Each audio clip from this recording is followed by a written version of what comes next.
வீட்டில் கொலு வைக்க போறீங்களா? எந்த படியில் எந்த பொம்மை வைக்க வேண்டும் தெரியுமா? இது குறித்து விரிவா நமக்கு இந்த ஒரு வீடியோவில் பார்க்கலாம். நவராத்திரி பண்டிகை நெருங்கும் நிலையில் வீடுகளில் கொலு வைக்கும் முறை, கொலுவில் பொம்மைகள் இடம்பெறும் முறைகளை இந்த ஒரு வீடியோவில் பார்க்கலாம்.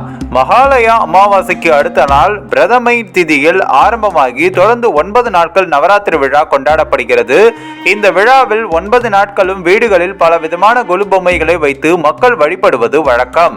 நவராத்திரி என்றால் என்ன? கொலு பொம்மைகளை வைத்து வழிபடுவதால் ஏற்படும் நன்மைகள் என்ன? கொலு பொம்மை எப்படி வைப்பது என என்பது குறித்து இந்த ஒரு வீடியோவில் பார்க்கலாம். சிவனுக்கு உகந்த நாள் சிவராத்திரி என்றால் அம்பிகையை வழிபடுவதற்கு நவராத்திரி உகந்த நாட்களாக அறியப்படுகிறது. நவம் என்றால் 9 என்று பொருள். அம்மனை 9 ராத்திரிகள் வழிபடுவதால் இந்த விழாவிற்கு நவராத்திரி என்றும் பெயர்.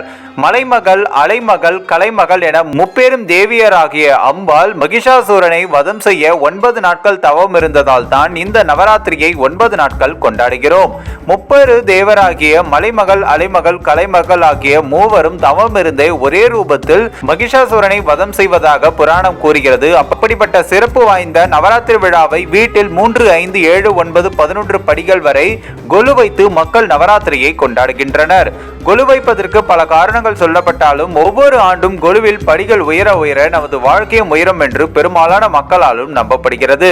தமிழ் புராணங்களில் சொல்லப்பட்டதை போன்று ஓரிரவு, ஈரிரவு, 3 அறிவு என உயிரினங்களின் அறிவுக்கு ஏற்ப முதல் படியில் இருந்து பொம்மைகள் இடம்பெற வேண்டும்.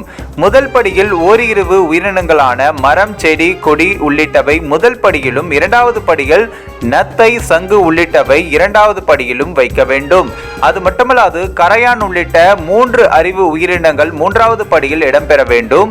நண்டு உள்ளிட்ட 4 அறிவு ஜீவன்கள் 4வது படியில் இடம்பெற வேண்டும். பறவைகள், விலங்குகள் உள்ளிட்ட 5 அறிவு கொண்ட உயிரினங்கள் 5வது படியிலும், 6 அறிவு கொண்ட மனிதர்களின் பொம்மைகளை 7வது படியிலும் வைக்க வேண்டும். 7வது படியில் மனிதர்களாக வாழ்ந்து மகான்களையும் ஞானிகளையும் உயர்ந்தவர்களின் பொம்மைகளை வைக்க வேண்டும். அதன்படி 7வது படியில் சுவாமி விவேகானந்தர், வள்ளலார் உள்ளிட்டவர்களின் பொம்மைகளையும் வைக்க வேண்டும்.